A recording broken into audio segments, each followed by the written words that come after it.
आज हम सब जो है 12 अप्रैल का इतिहास जानेंगे और आज 12 अप्रैल का डेली करंट अफेयर हम लोग देखने जा रहे हैं, जो कि ये सभी कॉम्पिटिटिव एग्जाम के लिए काफी महत्वपूर्ण होंगे। तो सबसे पहले 12 अप्रैल का इतिहास जानेंगे। 12 अप्रैल 1661 सिख गुरु तेग बहादुरी का जन्म हुआ। 12 अप्रैल 1801 विलियम्स क्रे को कलकत्ता के किले में विलियम कॉलेज में बंगाली भाषा का प्रोफेसर नियुक्त किया गया। 12 अप्रैल 1991 खाड़ी युद्ध की समाप्ति हुई। 12 अप्रैल 1801 दौलत सिंह ने खुद को पंजाब का राजा घोषित किया। 12 अप्रैल 1236 दिल्ली के शासक इल्तुतमिश का निधन हो गया। 12 अप्रैल 1885 मोहनजोदारो की खोज करने वाले प्रसिद्ध इतिहासकार राखलदास बनर्जी का जन्म हुआ। आगे बढ़ते हैं, आगे हम लोग देखते हैं एमसीक्यू क्वेश्चन। तो ये एमसीक्यू क्वेश्चन में फर्स्ट क्वेश्चन हम लोग देखेंगे, जो कि ये राष्ट्रीय व अंतर्राष्ट्रीय करंट अफेयर से जुड़ी सवाल है। सवाल नंबर फर्स्ट, हाल ही में किस देश की सेना माउंट एवरेस्ट से कचरा इकट्ठा करने के लिए अभियान चलाएगी? तो ये जो है नेपाल सेना जो है करेगी। नेपाल सेना पर्वतीय सफाई अभियान 2024 के हिस्से के रूप में माउंट एवरेस्ट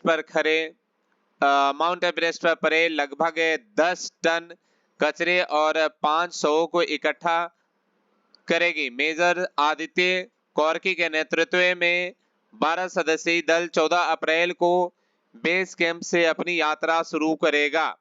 यह टीम माउंट एवरेस्ट, माउंट योत्से और माउंट नुप्से से कूड़ा लेकर आएगी।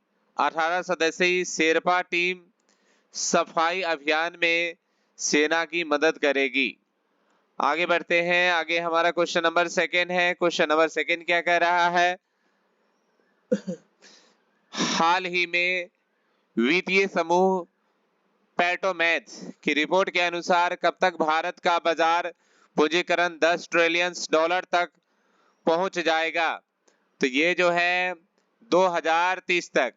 अमेरिकी इक्विटी रिसर्च कंपनी जेफरीज का मानना है कि वर्ष 2027 तक भारत दुनिया की तीसरी बड़ी अर्थव्यवस्था बनने के साथ वर्ष 2030 तक भारत का बाजार पूंजीकरण 10 ट्रिलियन डॉलर का हो जाएगा। अर्थव्यवस्था में तेजी बरकरार रहने से बाजार से लगातार अच्छे रिटर्न की उम्मीद है, जिससे घरेलू व विदेशों दोनों प्रकार के निवेशकों का भरोसा भारतीय बाजार में बढ़ रहा है। आगे देखते हैं, आगे क्वेश्चन नंबर हमारा 3 है। हाल ही में लैसेंट अध्ययन ने कब तक प्रोस्टेट कैंसर के मामले दोगुना होने की संभावना व्यक्त की है? तो ये जो है 2040।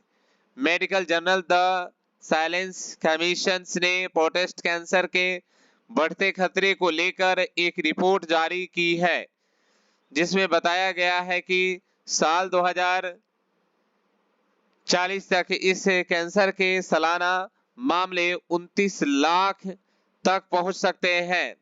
अभी दुनिया भर में हर साल इसके 14 लाख केस ही सामने आते हैं, जिनके अगले 20 साल में दोगुने होने की आशंका है। आगे देखते हैं, आगे हमारा क्वेश्चन नंबर 4 हमारा है। हाल ही में आरबीआई ने कितने एनबीएफसी के पंजीकृत प्रमाण पत्र रद्द किए गए हैं? तो ये जो है 4 प्रमाण पत्र रद्द किए गए हैं। आरबीआई ने 4 एनबीएफसी के पंजीकृत प्रमाण पत्र रद्द कर दिए हैं और 11 अन्य से लाइसेंस प्रमाण पत्र प्राप्त कर लिए हैं। इनमें व्यवसाय से लेकर बाहरी उद्यम, व्यावसायिक स्टोर और गैर आवश्यकता शामिल है। एक मूर्खतापूर्ण घोषणा में भारतीय रिजर्व बैंक ने गैर बैंकिंग वित्त कंपनी के पंजीकरण के संबंध में महत्वपूर्ण वैधानिक निर्णय लिए हैं। आगे देखते हैं, आगे हमारा क्वेश्चन नंबर 5 है। क्वेश्चन नंबर 5, हाल ही में सुप्रीम कोर्ट ने किस राज्य की मदरसा शिक्षा नीति को असंवैधानिक घोषित करने वाले फैसले पर रोक लगा दी है? तो ये जो है उत्तर प्रदेश। हाल ही में मदरसा बोर्ड की याचिका पर सुनवाई करते हुए इलाहाबाद हाई कोर्ट ने उस फैसले पर रोक लगा दी जिसके तहत UP board of Madrasa education act 2004 को असंवैधानिक करार कर दिया गया था। सुप्रीम कोर्ट के रोक लगाने आदेश के बाद अब बिना मान्यता प्राप्त हादसे से पहले की तरह ही चलते रहेंगे। आगे बढ़ते हैं, आगे हमारा क्वेश्चन नंबर 6 है। क्वेश्चन नंबर 6 क्या कह रहा है? हाल ही में किसके द्वारा voice cloning tools voice engine का अनावरण किया गया है? तो ये है ओपन एआई के द्वारा किया गया है। हाल ही में ओपन एआई ने एक नया टूल लॉन्च कर दिया है जो टेस्ट से वॉइस कनेक्टिव प्लेटफॉर्म्स, इस प्लेटफॉर्म का नया वॉइस इंजन है जो महज 15 सेकेंड के किसी की ऑडियो क्लिप्स की मदद से उसकी आवाज जनरेट कर सकता है। ये एआई टूल आपके लिए टेस्ट को स्वीकार की भाषा और आवाज में बढ़ सकता है।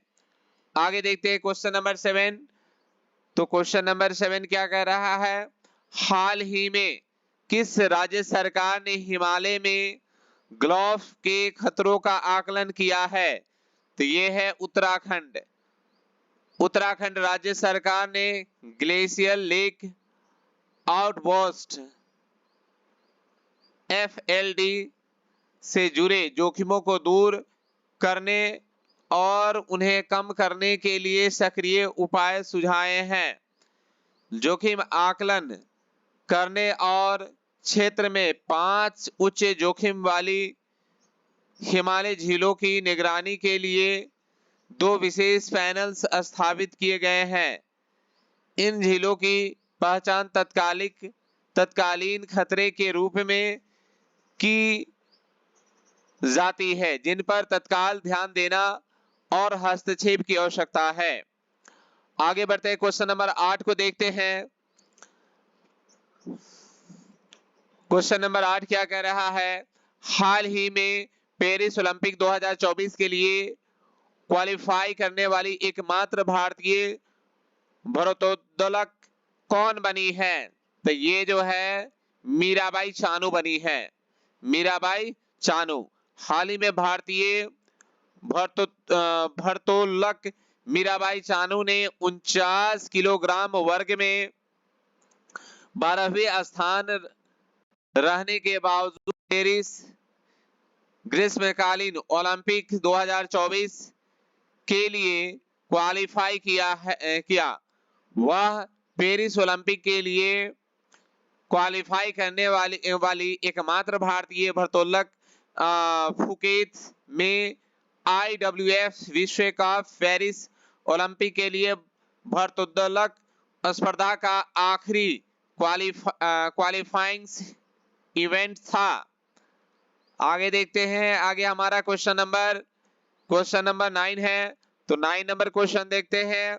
9 नंबर क्वेश्चन क्या कह रहा है कि हाल ही में किसे SPG में महानिरीक्षक नियुक्त किया गया है? तो ये है B लव कुमार को किया गया है।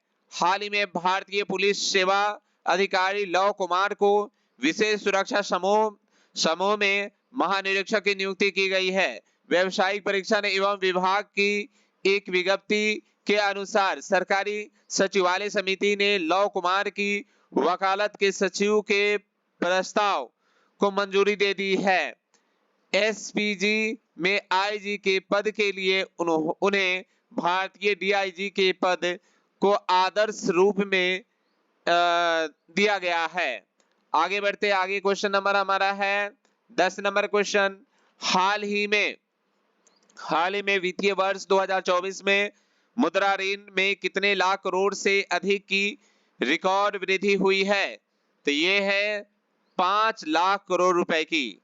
वित्तीय वर्ष 2024 में प्रधानमंत्री मुद्रा योजना पर 5 लाख करोड़ से अधिक का कर्ज जो गया, जिसका संवितरण 5.20 लाख करोड़ तक पहुंच गया, जो कम देरी दर और जन असमर्थन से प्रेरित था। मुद्रा ऋण में वृद्धि का कारण विभिन्न अनुपातों को माना जाना है, जिसमें कम विफलता दर सार्वजनिक क्षेत्र के बैंकों को ऋण वृद्धि को बढ़ावा देने के लिए प्रेरित करना शामिल है। इस तरह आज के सभी सवाल कंप्लीट हुए, जो कि ये सभी कॉम्पिटिटिव एग्जाम के लिए काफी महत्वपूर्ण है।